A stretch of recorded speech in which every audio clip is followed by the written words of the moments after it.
अस्सलामुअलैकुम नाजरीन कराम, नई वीडियो में आपको खुश आमदीद कहते हैं।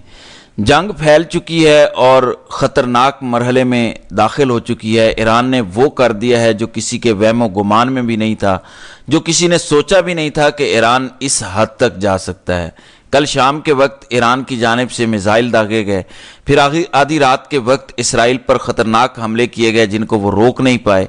फिर आज सुबह का आगाज़ हुआ तो जो पहली सलामी दी ईरान ने इसराइल को, और साथ ही साथ अमेरिका को, उसने हर तरफ अफरा तफरी फैलाई हुई है। और अब तो आलमी मीडिया और वो लोग जो पहले इसराइल के हक़ में रिपोर्टिंग कर रहे थे, वो भी ये कहना शुरू हो गए हैं कि ईरान ने अपने कद से बड़ा, या जो ईरान से तवक्को भी नहीं थी, ईरान ने वो कर दिया है। यानी एक तो ईरान ने तमाम इसराइली शहरियों को ये कह दिया है कि वो तमाम लोग जो फ़लस्तीन पर कब्ज़ा करके बैठे हुए हैं वो भाग जाएं, मुल्क छोड़ दें, अपने घरों को खाली कर दें, ये रहने के काबिल नहीं रहेंगे। यानी आपको लगता है कि आप इंतज़ार में बैठे रहेंगे कि हम दोबारा इन घरों में आकर आबाद होंगे, तो ये ख्याल छोड़ दें। इसका मतलब क्या है? मतलब ये है कि अब मंसूबा लंबा हो चुका है। अब बात सिर्फ इसराइल के लिए के न्यूक्लियर साइट्स पर अटैक हो। अगरचे आज भी नेतन्याहू ने कहा कि हमारे सिर्फ 2 टारगेट्स थे, नंबर 1 ईरान का जौहरी मंसूबा तबाह करना, नंबर 2 ईरान के मिसाइलों का जो ज़ख़ीरा है उसको तबाह करना। और ईरानी सदर का भी आज बयान आ गया कि हम एटम बम नहीं बनाना चाहते, हमारी ऐसी कोई तवज्जो नहीं है, हमारा ऐसा कोई मिशन नहीं है कि हम एटम बम बनाएं। दूसरी तरफ अब वो जो ईरान का था ना, सेल्फ डिफेंस, अपने आप का तहफ़्फ़ुज़ करना, नहीं, अब ऐसे लग रहा है कि तमाम पिछले जो गुनाह हैं नेतन्याहू के, या जो पिछले 70-75 सालों की गलतियां हैं, और वो जो काबिज रियासत एक बन गई नाजायज़ रियासत, उस सब को मलिया मेट करने का मंसूबा बन चुका है। नंबर 2, आज अनहोनी क्या हुई है, ईरान की जानिब से अमेरिकन एम्बेसी जो तेल अवीव के अंदर है, इसराइल के अंदर है, उस पर हमला किया गया है, उस पर मिसाइल दागा गया है। अमेरिकन एम्बेसडर के मुताबिक वो कहते हैं कि हम इस हमले में महफूज रहे हैं और एम्बेसी डैमेज हुई है, लेकिन जानी नुकसान नहीं हुआ। कल भी एम्बेसडर ने कहा था कि रात बड़ी मुश्किल से निकली है, हमें 5-6 दफ़ा उठना पड़ा और बार बार बंकरों के अंदर जाना पड़ा। अब कुछ लोगों को हो सकता है ये हमला मामूली लग रहा हो, ठीक है, मिसाइल जो आ रहे थे, ठीक है, लग गया होगा, अमेरिकन एम्बेसी को भी टच हो गया होगा, इसमें वावेला मचाने वाली कौन सी बात है, चीख चीख के बताने वाली कौन सी बात है? ये बहुत बड़ी बात है। ईरानी मिसाइल ईरानी एम्बेसी को क्यों नहीं लगा? ऑस्ट्रेलवी एम्बेसी को क्यों नहीं लगा? बरतानवी एम्बेसी को क्यों नहीं लगा? यूएई के एम्बेसी को क्यों नहीं लगा? किसी और को क्यों नहीं लगा? अमेरिका को ही क्यों लगा? और क्या मिसाइल पागल होते हैं कि किसी भी जगह को हिट कर लें? नहीं, इनके अंदर टारगेट सेट किए जाते हैं। अब आप कहेंगे कि फिर अमेरिका को क्या, क्यों अमेरिका को कोई सजा देनी थी? नहीं, इसलिए कि आज भी ये खबर सामने आई है, डोनाल्ड ट्रंप की जानिब से कहा गया है ये ईरान और इसराइल का अपना मामला है, हम इसमें ज्वाइन तो नहीं करना चाहते, लेकिन अगर ज़रूरत पड़ी तो हम इस जंग के अंदर आ जाएंगे। तो मेरे ख्याल से ईरान ये चाहता है कि अब आए अमेरिका, ज़रा आए अमेरिका, इस पर भी ज़रा हाथ सीधा कर लिया जाए। देखें, जैसे इसराइल का कंसर्न था कि ये जो हमें मार रहे हैं ना, ये गज़ा वाले नहीं मार रहे, हमास वाले नहीं मार रहे, असल में तो पीछे ईरान है, तो ज़रा ईरान खुल के आए, उस पर हम हाथ सीधे कर लें। और इसके लिए ये आज से नहीं सिलसिला शुरू हुआ कि 2 दिन पहले अटैक हुआ, दमिश्क के अंदर हमला किया गया, उससे पहले ईरानी मफादात को नुकसान पहुंचाया गया, हसन नसरुल्लाह को शहीद किया गया, यमन के अंदर अटैक किया गया। तो छेड़छाड़ की जा रही थी कि डायरेक्ट ज़रा ईरान आए, तो अब ईरान कह रहा है कि डायरेक्ट ज़रा अमेरिका आए ना। अब आप सोच रहे होंगे कि डायरेक्ट अमेरिका आ गया तो ये तो ईरान के लिए बड़ा ख़तरनाक होगा, बड़ा मुल्क है, फिर डायरेक्ट अमेरिका रह नहीं जाएगा, फिर डायरेक्ट चाइना आएगा। कल आपको खबर दी थी रात को कि चीनी तैयारे पहुंचे हैं सामान लेकर, फिर डायरेक्ट रूस आएगा, अमेरिका क्यों नहीं आ रहा? अमेरिका ने फ़ौरन आ जाना था। अमेरिका की इस खित्ते के अंदर 40-50 हज़ार फ़ौजें बैठी हुई हैं, अमेरिका ने उन्हीं फ़ौजों के साथ आ जाना था। अमेरिका को डर ये है कि फिर चाइना भी आएगा, फिर रूस भी आएगा, फिर जमकर धुलाई होगी, फिर वो जो चौधराहट है, एक भरम है, वो नहीं रहेगा।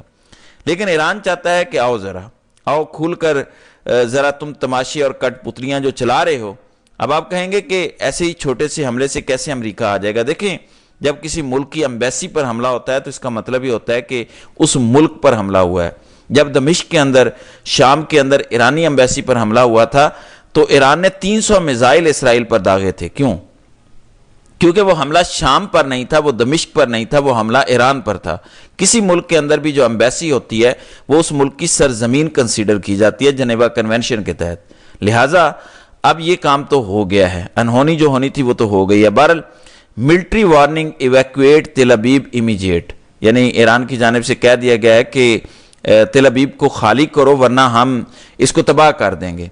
اچھا، خبر یہ ہے ایران کا اسرائیل پر اب تک سب سے خطرناک حملہ سرفس ٹو سرفس میزائل کا استعمال، یعنی اس بار جو میزائل استعمال کیے گئے ہیں وہ پہلے سے بھی طاقتور استعمال کیے گئے ہیں۔ ایرانی میزائلوں نے اسرائیل میں حیفا پاور پلانٹ اور تل ابیب میں مختلف مقامات کو نشانہ بنایا ہے۔ پاور پلانٹ اور میزائل حملے کے بعد وسطی اسرائیل میں بجلی کی فراہمی معطل ہو گئی ہے، لہٰذا وہ جو شدید گرمی کا موسم ہے نا مڈل ایسٹ کے اندر، ایون پاکستان کے اندر جتنی گرمی پڑ رہی ہے، مڈل ایسٹ تو گرمی کا سمندر آپ کہہ لیں، گرمی ہے، لہٰذا وہ جو بنکروں کے اندر چھپے ہوئے تھے اب ان کی بجلی بھی بند ہو گئی ہے، تو اب ان کے لیے مزید پریشانی ہو چکی ہے۔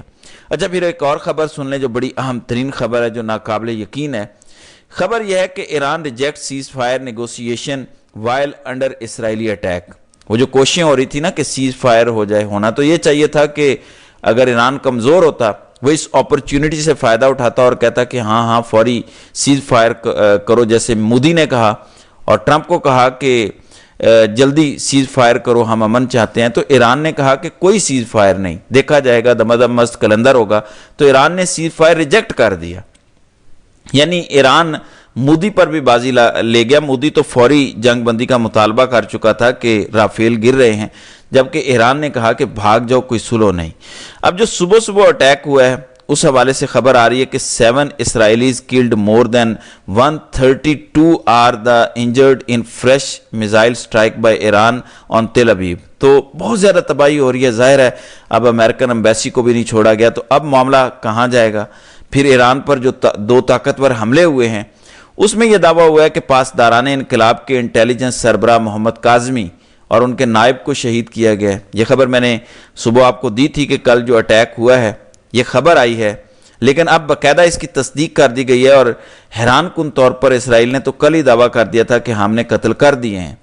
ایک چیز آپ کو ماننی پڑے گی، یہ جو بھی ہے اسرائیل کی انٹیلیجنس انتہائی تگڑی ہے۔ ابھی بے شمار پچھلے 1 سال کے اندر جو انہوں نے دعوے کیے 90% ان کے دعوے صحیح ثابت ہوئے، حالانکہ بہت ساری خبریں چھپائی جاتی ہیں کہ نہیں ایسا نہیں ہے، جو بعد میں صحیح ثابت ہوئے۔ جبکہ اب ایران کی جانب سے ایک بڑا اعلان سامنے آیا ہے جس کے اندر ایران نے یہ کہہ دیا کہ دنیا چاہے ایڑی چوٹی کا زور لگا لے، ہمارے حملے جاری رہیں گے اس ساری صورتحال میں۔ اب ظاہر ہے حیران ہوں گے، آپ سوچ رہے ہوں گے کہ پاکستان کا کیا کردار ہے یا کیا ہونا چاہیے۔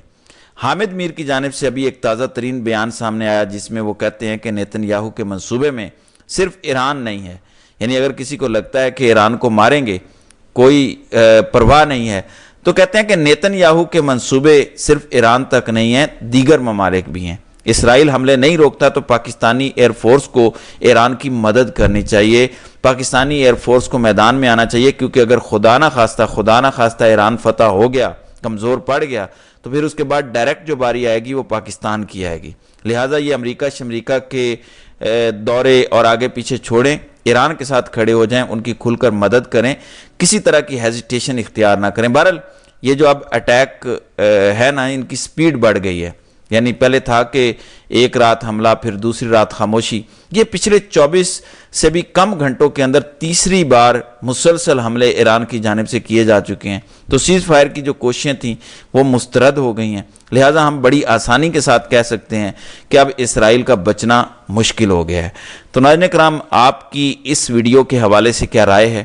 آپ اپنی رائے کا اظہار کامنٹ سیکشن میں ضرور کیجیے گا۔